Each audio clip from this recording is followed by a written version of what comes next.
All righty, we can go ahead and get started. Good morning again, and happy Thursday to those who have clicked on to join us. My name is Miranda Shorts, and I am a training and technical assistance specialist here at Ujima Inc., the National Center on Violence Against Women in the Black Community. We are really excited to have you all join us for our Black Women's Liberation webinar series during Domestic Violence Awareness Month. During this series and throughout the rest of the month, we will have experts in the field come and chat with us and present on a myriad of topics surrounding violence against women in the Black community. Today we have Megan Simmons joining us to talk about the intersection of maternal health and domestic violence. But before we get started, I want to give y'all a little bit of information about the great work that she does. So Ms. Simmons is a skilled trainer, facilitator, and investigator. She executes and conducts various trainings on sexual harassment, Title IX regulations, equal employment opportunity, and diversity, equity, and inclusion. She currently serves as an adjunct professor at various universities throughout the year and volunteers with civic organizations regularly. Megan earned her bachelor's degree in political science from the University of South Carolina and a master's degree in public administration at Grambling State University and her law degree from Charleston School of Law. MRS Consulting LLC was found and is led by Megan R. Simmons. She formerly served as a federal agent and was tasked with investigating reports of sexual assault for the Naval Criminal Investigative Service in the Middle East, as well as the United States. She later married her education to her experience by contributing to policy that materially impacted the lives of women and the execution of investigations into allegations of sexual misconduct within higher education. Ms. Simmons' aforementioned involvement in government, law, and policy was a catalyst for her career in legal compliance, corporate consulting, and equity advocacy. Thank you so much for joining us today. I'm really excited for this conversation. And for folks who have questions, please drop them in the chat or save them until the end of the session, and we'll answer them during our Q&A period. But with that being said, I will let you take it away, Megan. Thank you. Hi, folks. Looking forward to sharing space with you all this afternoon. Thank you so much for having me. Next time I won't bore you all with that lengthy bio, but let's go ahead and get started. I wanted to share, please, again, drop any questions you may have in the chat, and I'll do as much as I can to answer those questions at the end of the presentation. Also, I wanted you all to know that I will be following up with Ujima to provide some of the resources that I use in case you wanted to review the articles and stats and reach out to some of these folks, some of these other folks that are doing this work, and also for to give you an opportunity to familiarize yourself with some of these organizations. Give me just a second. I'm gonna pull up my slides.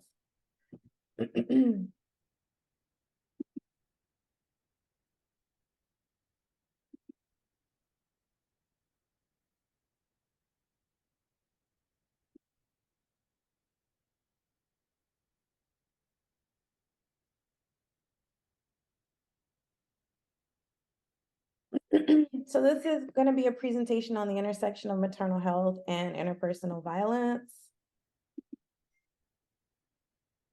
Obviously, that's my name. Just to share a little bit about what we're going to be discussing, we're going to make some connections between the objectification of Black women and how it intersects with intersects with IPV and maternal health. You should walk away with a solid understanding of how foundational principles on the value of Black women has impacted the ability to see them as victims when harmed in relationships as well as while pregnant.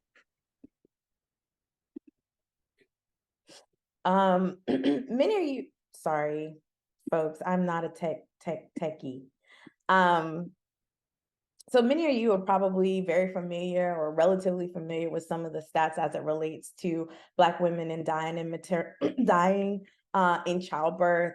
We've seen even on the presidential stage conversation policies, and it's become a lot more easier to access, and it's a lot more notable. But just to share with you, Black women maternal mortality rate is 3 times that of their white counterparts. That number is important, but I do think it's important also to identify that this is just a national average. There are states that are 4 times as much, and there have been times when it has been as much as six times the rate of their white counterparts. So it's really important to kind of share the national averages that kind of unpack those into states so that people have some solid understanding of how prevalent this is. We're the only industrialized nation that has these numbers. And I also like to drive home the point that obviously Black women's numbers are atrocious, but the numbers aren't good in general, particularly with the modern technologies and different things that we have to support women as it relates to pregnancy. During the pandemic, there was an increase in accordance with the CDC, there was an increase in the maternal mortality rates. And I think one of the most important thing is according to the CDC, most of these deaths in the United States, excuse me, are preventable.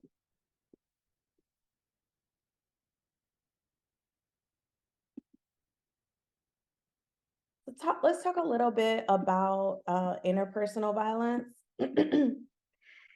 So 45% of Black women have experienced interpersonal violence in a relationship.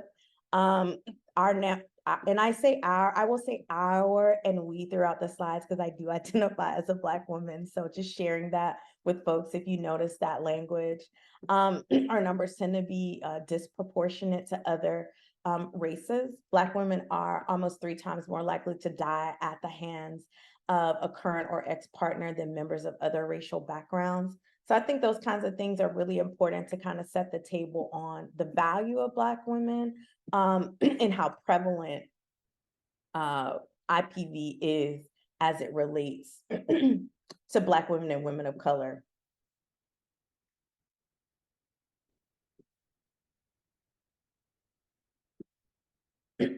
Also, interpersonal rates of violence increased during the pandemic. Some of those things that impacted the increase in numbers, individuals that were pregnant were found a lot more prevalent as it relates to interpersonal violence. Folks that were unable to afford rent.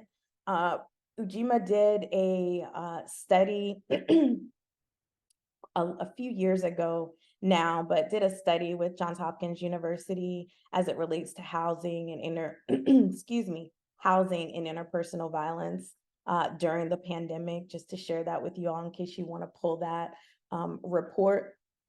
But it's really important to kind of identify some of those social indications, folks that didn't have, that were unemployed or intermittently employed or either underemployed, folks that were in positions that were front facing were disproportionately impacted as well. We know or learn that Black women in particular over-index in those types of positions. And so stands to reason that, of course, those numbers would be significantly higher.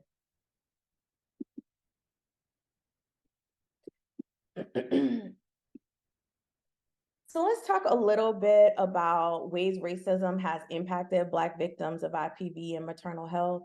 Since the foundation of the United States, Black women have been identified as property instead of people or humans.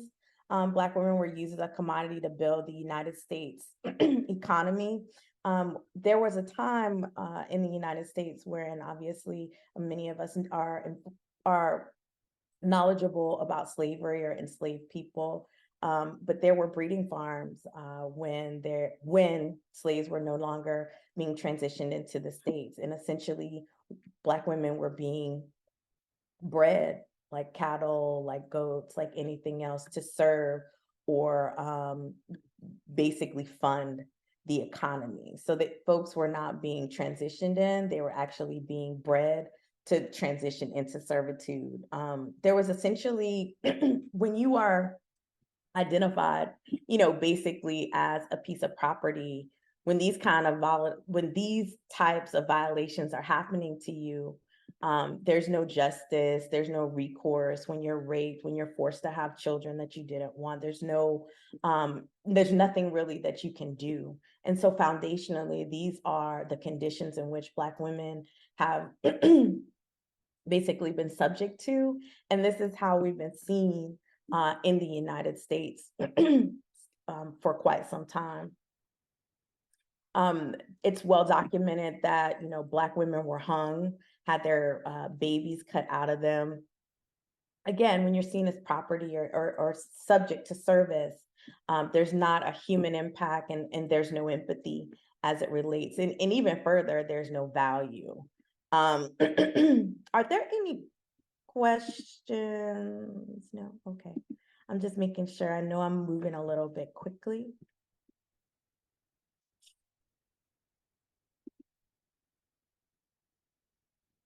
So Marion Sims. Marion Sims is touted as the father of gynecology.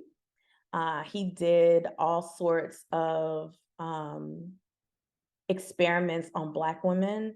And essentially there was an assumption that Black women didn't experience pain in the same way as white counterparts.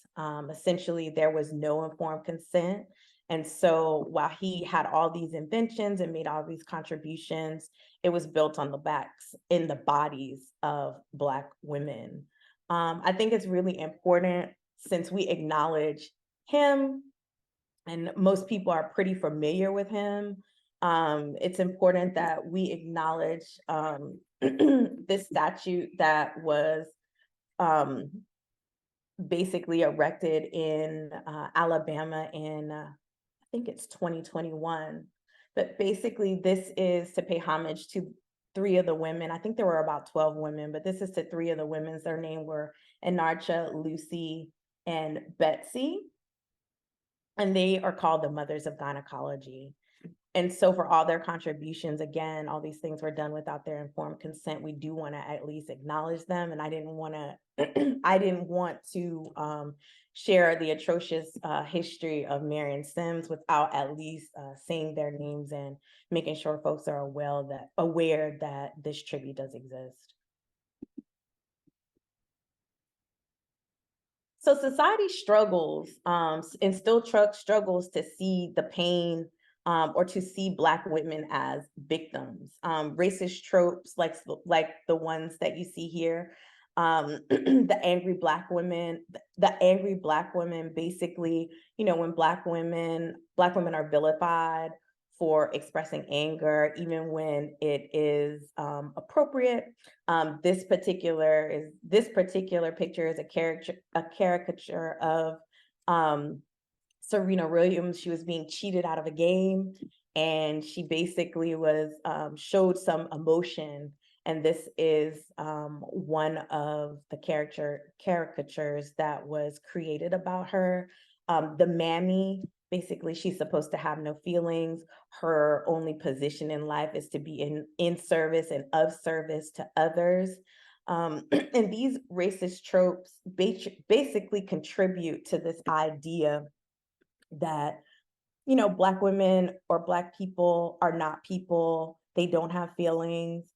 There should be no show of emotion. And it's a lot easier to make those, it's a lot easier to not provide justice or have any kind of impact or feelings or empathy when you don't see people as when you don't see people as people. And also, it also puts you in a position where it's a lot easier to create policy when you're not seen as human.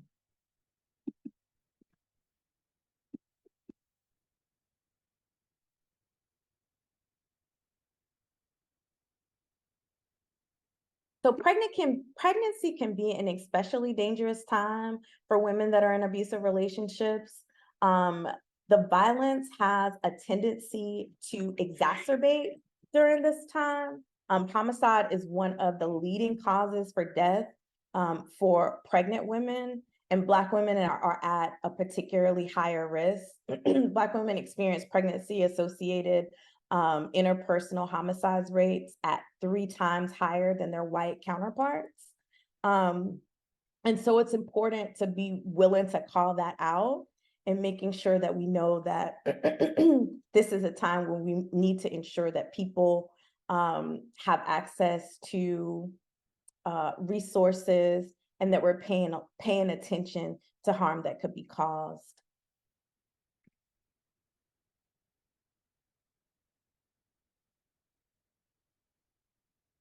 I'm going to show you just a brief video.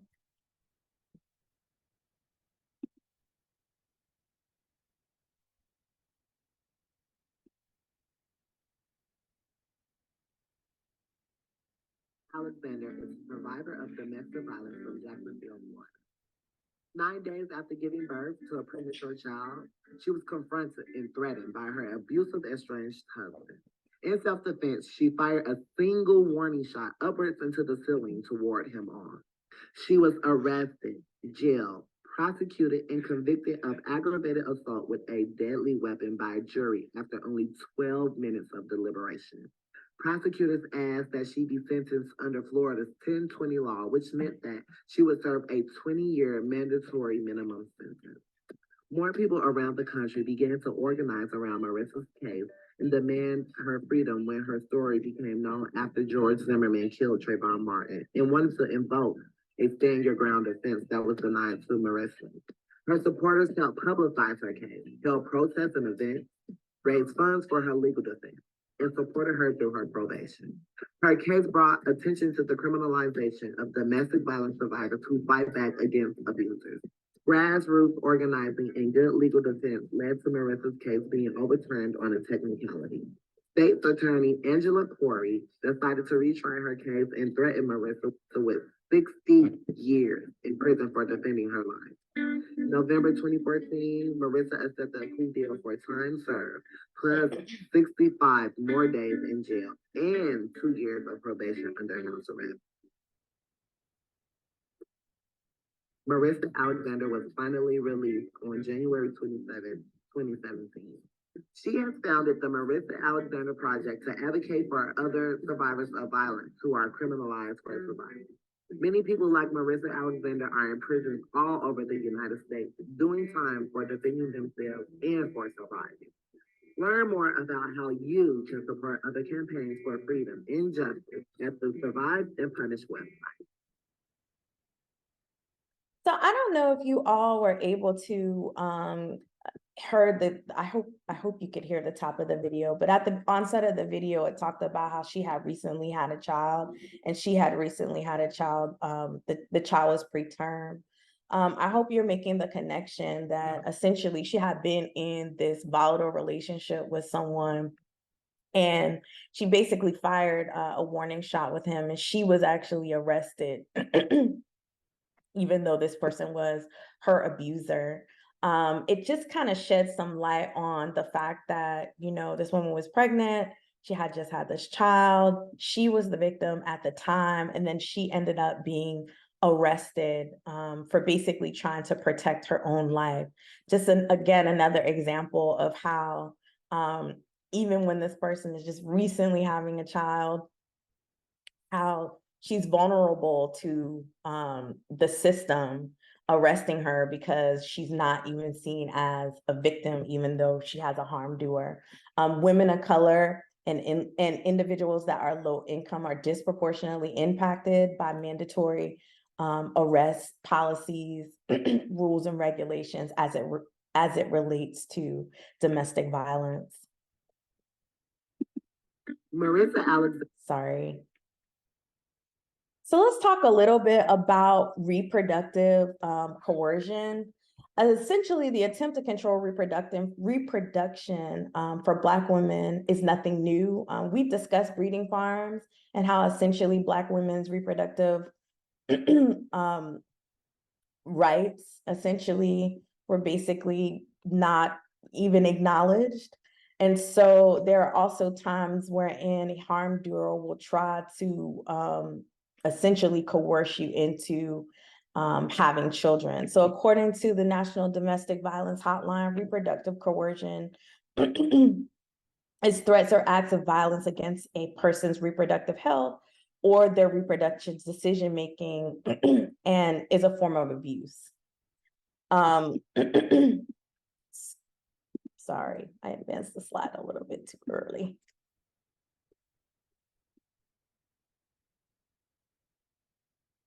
Again, like I shared before, Black women, Indigenous women, and other members of communities of color have often been denied access to reproductive care, forcing them to be in situations sometimes with harm doers and individuals that are abusive, and saddling them with children that maybe they're unable to take care of, particularly because they're in a volatile situation. I think it's important to note that some of the states that have the most restrictive reproductive rights laws are those that have the poorest access to healthcare, education, wages, and things that essentially relegate women and Black women in particular into servitude.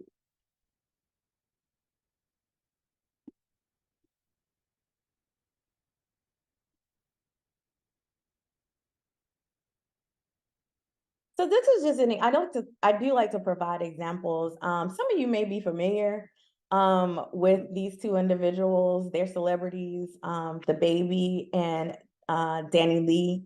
A few years ago, they were in a relationship and they had a child. I think what might have been lost as a part of their interaction and their essentially domestic dispute was the fact that this was an example of reproductive coercion. So essentially, there was a lot of media attention paid to the fact that essentially he went on live because he said that he had asked her to leave the residence. She had recently had a child and they were living together. I think the child was about 3 months old. And essentially, he had asked her to leave the residence. Well, I think what got missed in part of that story was the fact that the argument ensued because she had ordered a plan B so that she could essentially make sure that she could protect herself from pregnancy. She had said in a few of her interviews she was concerned about the lack of responsibility that had been taken on the part of her child's father, and she wanted to ensure that she wasn't going to be pregnant again. Like I shared before, anytime someone, particularly a harm doer, is basically impeding you from doing what you need to do from a reproductive stance, that is a form of abuse within those relationships.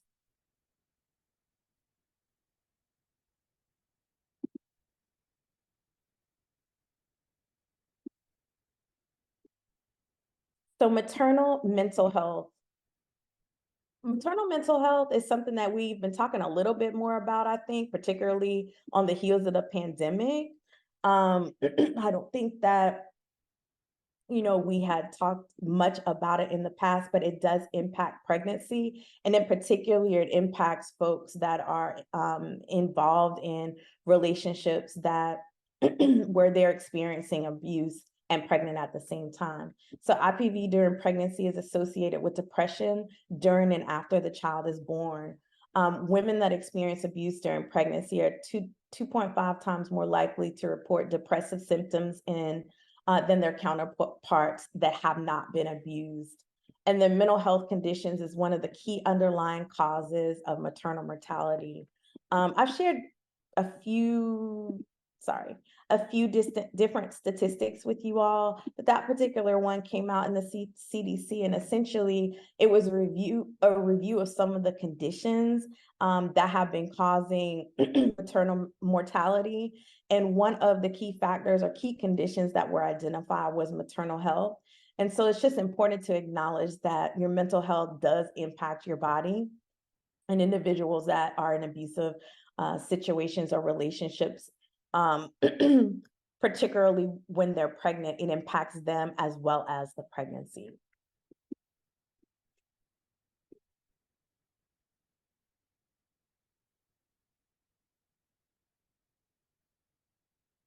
So we're going to go over a few different things, a few different supportive policies that folks should or maybe consider advocating for or getting involved in.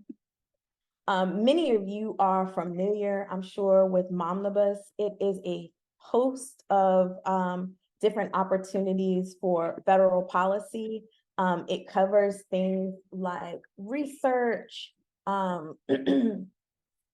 information regarding social determinants of health, an increase in practitioners, education, and access to folks that can really support moms as and parents as they are are pregnant.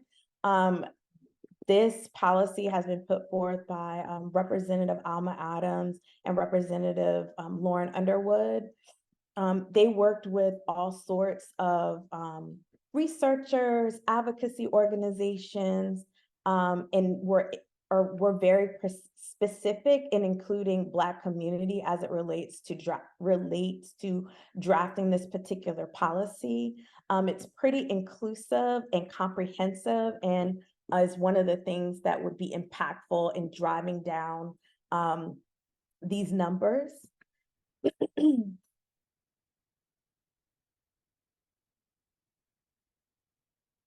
Home visitations.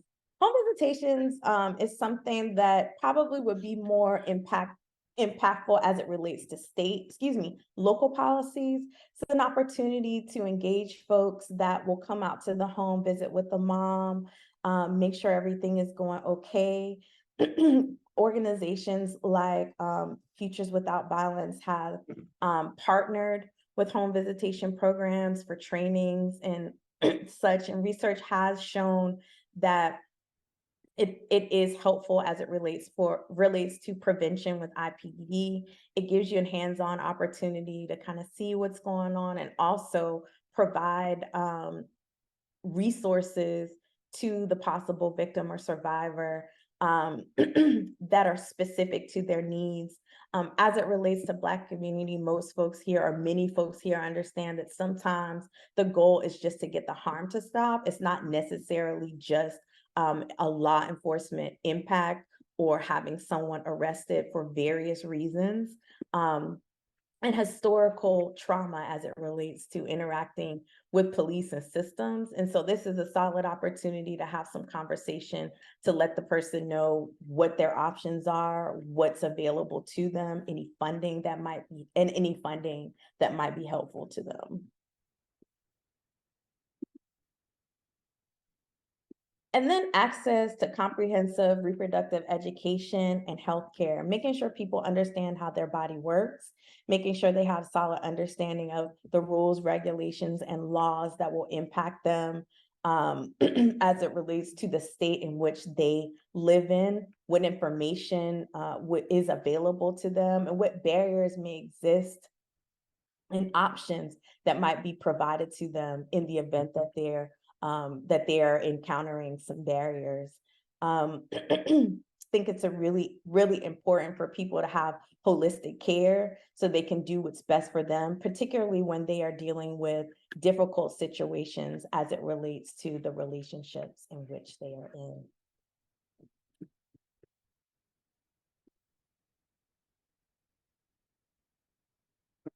And that is it, folks. Stop share, not new share.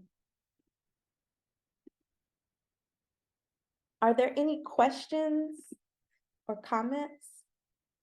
I see one from Araba in the chat. First of all, thank you so much, Megan. That was great.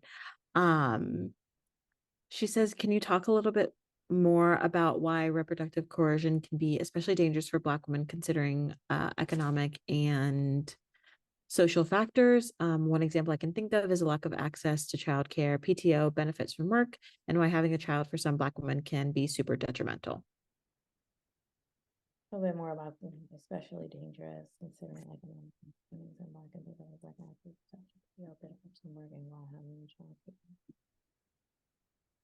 So all the things as it relates to just the things that impact our lives, our socioeconomic standpoints.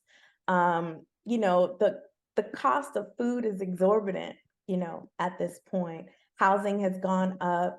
And like I shared before, in some of these places wherein you have the least amount of access to comprehensive care, you have the the wage and wealth gaps are the highest. The wages are not in line with what it actually costs to live in the environments in which folks are living, pay the rent, buy the houses, purchase the food. Like I shared before, Black women over-index in some of these roles that are very front-facing or service type works. Oftentimes, from a work standpoint, you don't have access to insurance coverage. You're not making the wages that will allow you to take time off from work. When you don't work, you actually don't get paid. And so if you're already in a position where you're struggling to try to make sure that you can care for yourself and the family that you already have, when you're in a place where you're being coerced or having being coerced into having children, it puts you in a position where you're sort of saddled with all those responsibilities. We know that economic abuse is in fact a thing. And so part of that contributes to, if you're perhaps putting away money and creating a safety plan, and now that gets derailed because you found yourself in a position where you're an expectant you're an expectant person. And we know that people do unfortunately have to engage in survival sex so that they will be able to basically survive the situations in which they're in as they're trying to create exit plans. So I think a lot of it, I think a lot of it has to do with the economics, because the economics oftentimes provides us with safety, and then the other things flow from the money that we have or the money that we don't actually have. Absolutely. Thank you. Another question from Raba. Also, you talked a little bit about Marion Sims and the practice of experimenting on Black women in science and medicine with this notion that Black women are not able to feel pain. Can you talk about how Black women can advocate for themselves in real time when experiencing medical racism? Hmm. It's hard. I'll be honest with you. I had to take a moment because I actually had to advocate for myself. And when you're experiencing pain or you have an illness, it's really hard to try to advocate for yourself because you just want whatever is going on with your body to stop. I think the best way, and again, I think the best way to advocate with yourself is just keep in mind, no matter what degrees or education that this person has, you're the expert on your own body. And so if you're saying something is wrong or something doesn't feel right, make sure that they understand that something's wrong and something doesn't feel right. Make sure that you go online, and not that I'm encouraging anybody to be a Wikipedia doctor, because everybody knows that doctors go to school for a long time to get that education and training. That said, it is important for us to know how our bodies are functioning, what's normal, what's not normal, how we feel, and making sure that we're honest and convey those things to the doctor. Obviously, it's, everybody isn't afforded the privilege that comes along with having a doula, but particularly for expectant mothers, having access to doula care has statistically provided better birthing outcomes. And in particular, when those health workers or birth workers are share the same race or are culturally congruent as the person in which they're serving. And so if that is an option, obviously, I would recommend that, but we all know that that comes at a lot of cost, and oftentimes it's just unattainable. Absolutely. Yeah. And I think too, like you might have touched on this a little bit, but like no amount of wealth can really protect you from experiencing medical racism, especially when you're giving birth.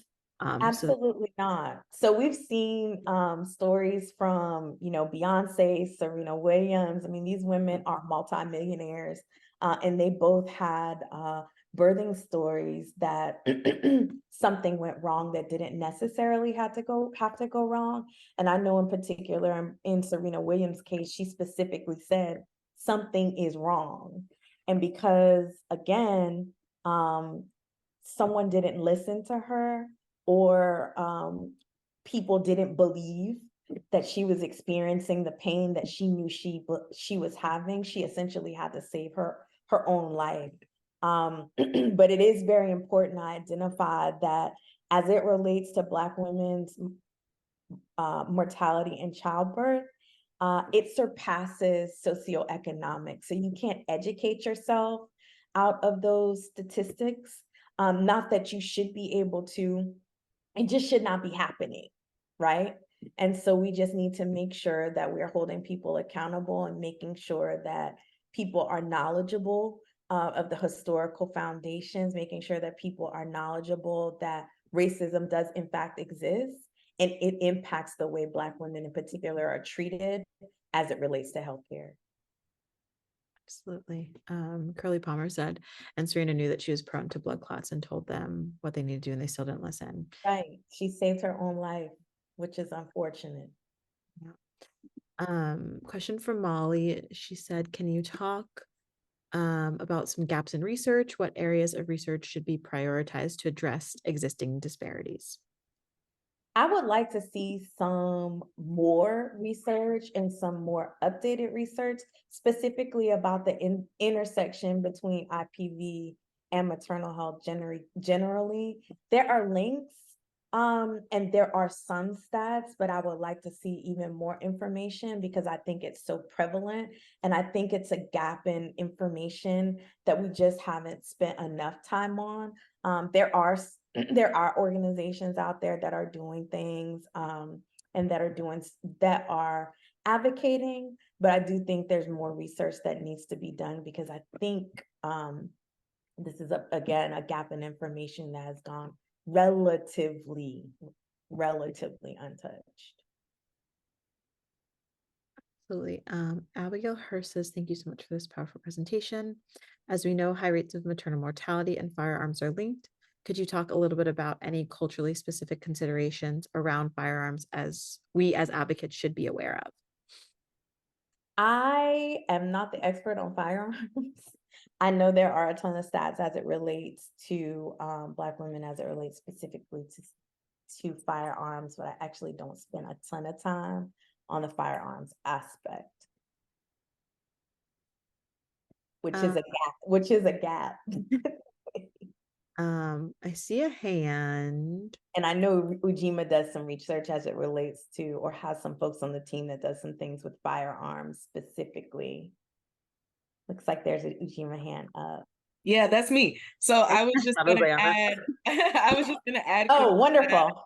Ujima does do a lot around firearms and lethality, and so we'll send out some information and some fact sheets and just general stats that you all can use. But a cultural consideration that I always think of, and let me come on camera.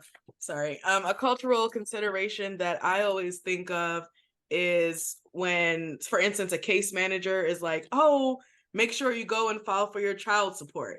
And folks are really focused on that child support and really focused on the financial aspect, but they're not also considering that partner has already threatened to kill their partner if they file for child support and has a firearm in the home. And so to know that, simply having access to a firearm increases the chance of lethality 500%.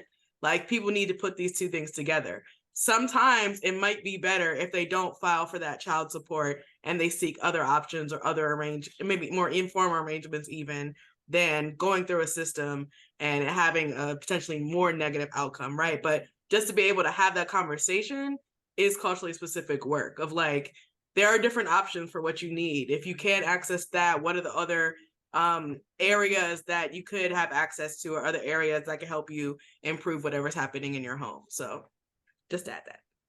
Thank you, which is an extremely valid point, particularly as it relates to interacting with systems and and some of the cultural barriers that related to Black folk, and just engaging the government as it relates to familial concerns.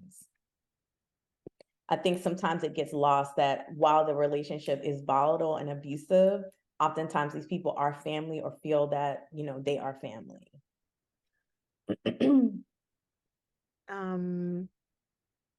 Any folks have any more questions? I see a comment saying, I think we sometimes downplay things or try to be strong because we're raised to be strong.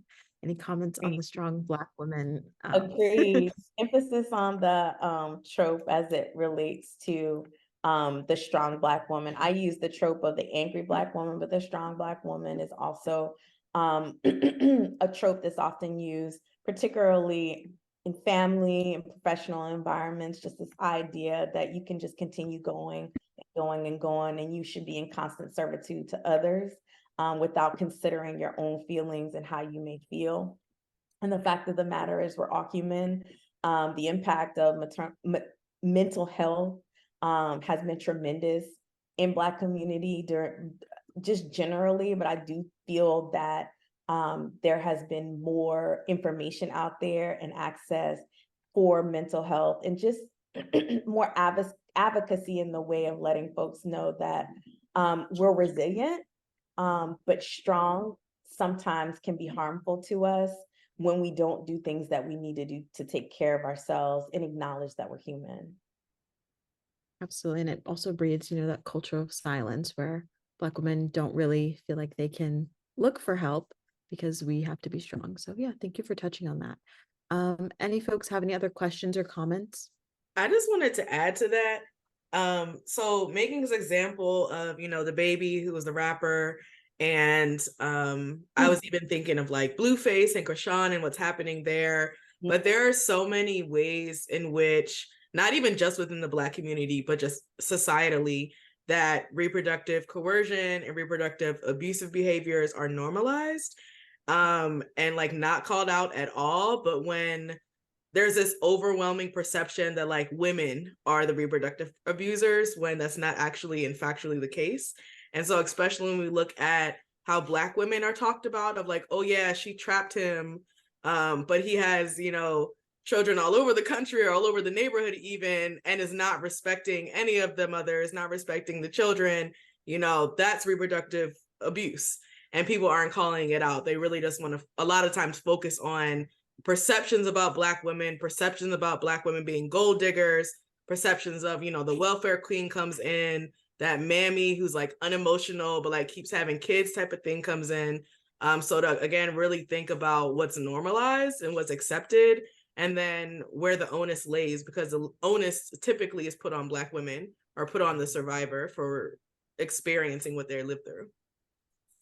Agreed. Just to piggyback off just what you said, one of the normalizations as normalizing stealthing, taking off a condom while you're having sex with a person, that a person agreed to have sex with you with a condom, but they didn't agree to have sex with you without a condom.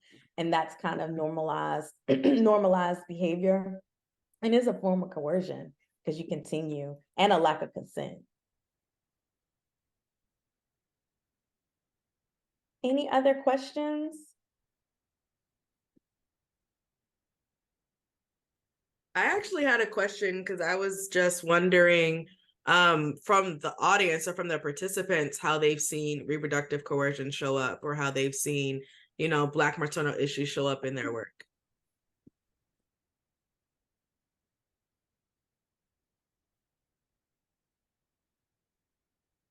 Nobody? Okay. I'll share something with the group. So I'm in Louisville, Kentucky, and I'm a therapist, but some ways I've seen this showed up, even in that birthing person trying to make the decision if they may have an abortion. So that partner coercion with them in regards to following through with that, even though they may not want to do that.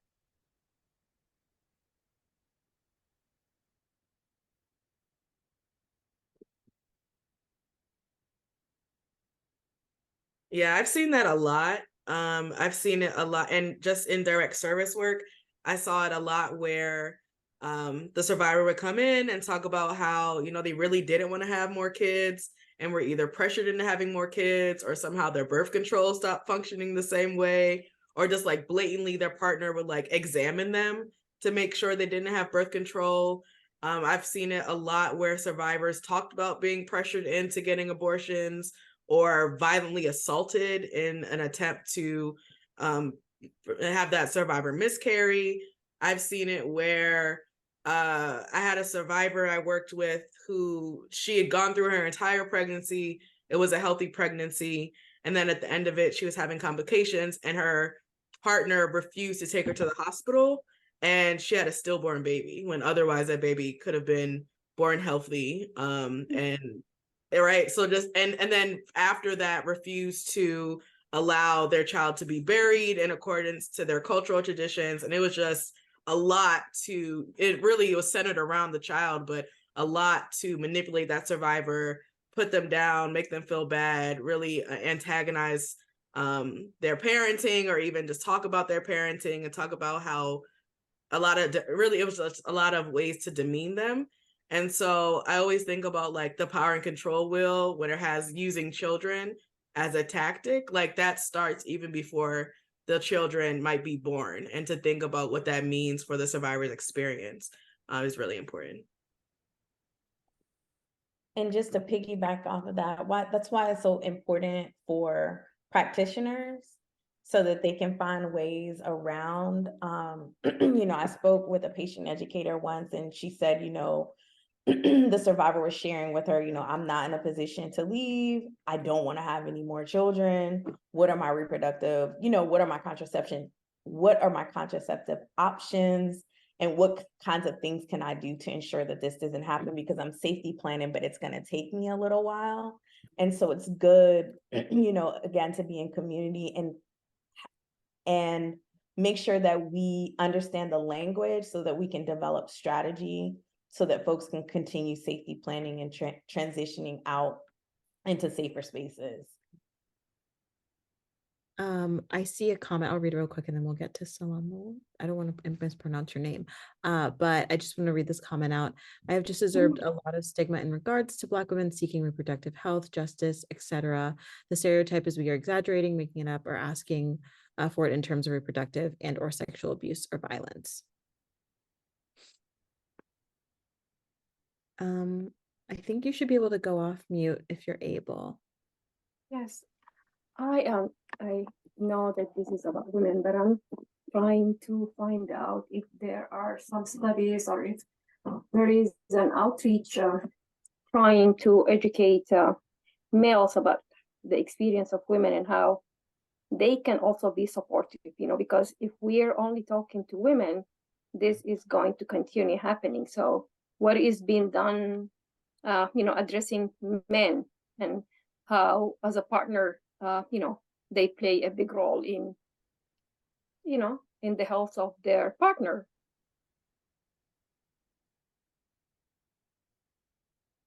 Of course, men are always welcome to take part in these trainings to make themselves knowledgeable. I know that Ujima has specific webinars and opportunities for advocacy for men in particular, but I can't, excuse me, I'm still a little under the weather, folks. I'm not sure if I'm answering your question. I would say, Salamo, a lot of the same resources can be used. It's just the framing might have to be a little different. So you can take some, just some general stats even about reproductive coercion, and then frame what that means and like what their role in advocating for their partner, or advocating for their sister or their friend, what that would look like. Even if they become more aware of what some of the signs are, right? They can then go talk about it with other men or with boys or with people in their community. Conversations about consent, conversations about the language, being knowledgeable about what reproductive coercion actually is and what it is, because some of the behavior is normalized, so they'll know not to engage in it. Making sure that they, are cognizant of policies out here that support positive outcomes. is always a good thing. And then volunteering to advocate on behalf of women, like they're not necessarily or identifying as women, but they may have women in their lives that they love and support, and they want to make sure that these kinds of things don't happen to other women. Thank you Uh, both. Thank you. And I know Ayana touched on it a little bit. We do have a little bit of work surrounding engaging men and boys that's also available on our website and on our YouTube. And I know that Megan mentioned Futures Without Violence, and they do a lot of work surrounding that too. Looks like Kimberly Murphy says, I had a former coworker who kept her birth control pills at work because she didn't want any more kids, and he did. This is common. This is a common tactic. I've known many women that, you know, opted for that, and one in particular that I knew that had basically decided, you know, I am not gonna stay in this marriage. I don't want to be with this person anymore. He's actively trying to get me pregnant, and this isn't what I want. And so I had to make sure, and I didn't want to argue, you know, I didn't want to make the situation volatile. Had he seen, you know, the pills in the home, then that would have caused an argument, and it would have, things could have gotten violent. So this is something people often use. Any other folks have any Questions comments or questions? or comments?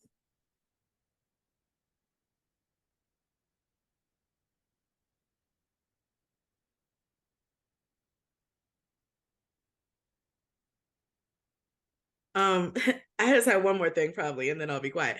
But I was just thinking about, I think it was Jocelyn's comment, and what that means for advocacy, like understanding and knowing that Black women are judged for the reproductive choices we make and often aren't allowed to make our own reproductive choices. Like, how does that change your advocacy? I think is a question we should all ask ourselves or ask other people that we work with. I have been in programs where a survivor may have wanted an abortion. It was a whole conversation that passed through the shelter for whatever reason, got back to some staff, and there were certain staff, because of their own personal beliefs, did not want to drive that survivor to their appointment. And again, to really think about what is best for the survivor. It's not about you as an advocate, what your personal beliefs are. We also have to think about, you know, that act of, I'm not even going to transport you. That's like being a co-conspirator with their abusive partner in a way, especially if that's not the choice that they've made for themselves. And then you're taking away a potential option for them. Whatever the final decision they make, that's the decision they need to be able to make for themselves. And so again, to really think about, with all this understanding, all this information that Megan just gave us, how does that shape our advocacy? How does that change our advocacy?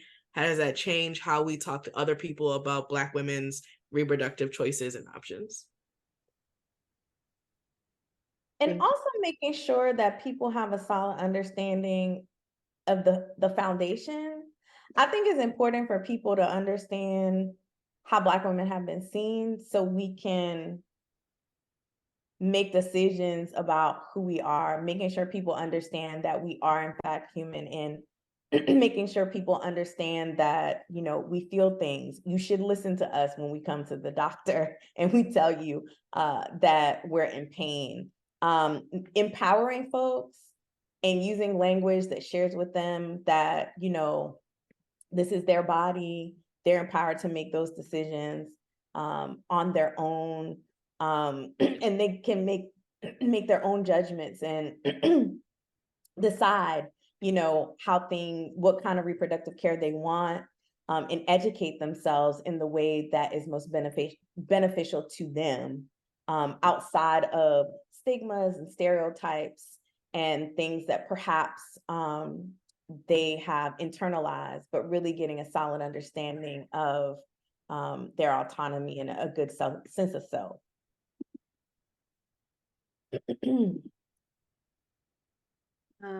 Folks have any other questions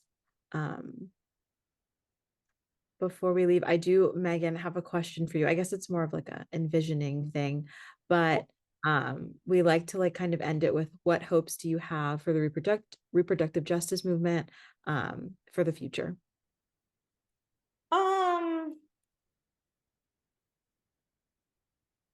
My hopes is that people have access and education to the care in which they need, that they have solid information so they can make sound decisions that serve them best outside of policies and politics and familial intrusions. Just hey, this is my body. I think this is what's best for me based on the information that I have been provided. Not intrusions provided to them and in conversation with their medical professional. From interpersonal violence, my goal is to, have a world free of violence against women generally, so that we can make choices about how we live, who we are, and who we want to be with, and how we want to be in relationship with that person, and not have that impacted by lack of resources, lack of funds, lack of wages, because I think our decisions about the partnerships in which we engage changes if we don't have the resources to sustain ourselves and to sustain our families. I find, a lot more inclined to engage in harmful and unhealthy relationships when we're dependent upon things and people that might be that might not be most beneficial or be healthy for us. Thank you so much. Thank you so much for joining us. This was really great. Feel free to again put your info in the chat for folks who are leaving. Thank you for joining us. If you could, there's a survey at the end, and also we have another webinar at 3 p.m. So if you want to join us for that, you can register through the same link. Folks, I am on LinkedIn as Megan Simmons, MPA-JD, if you're wanting to look me up or connect. And also, I dropped my email in the chat for anybody that wants to reach out to me. Thanks, folks. I appreciate sharing space with all of you today. Thank you.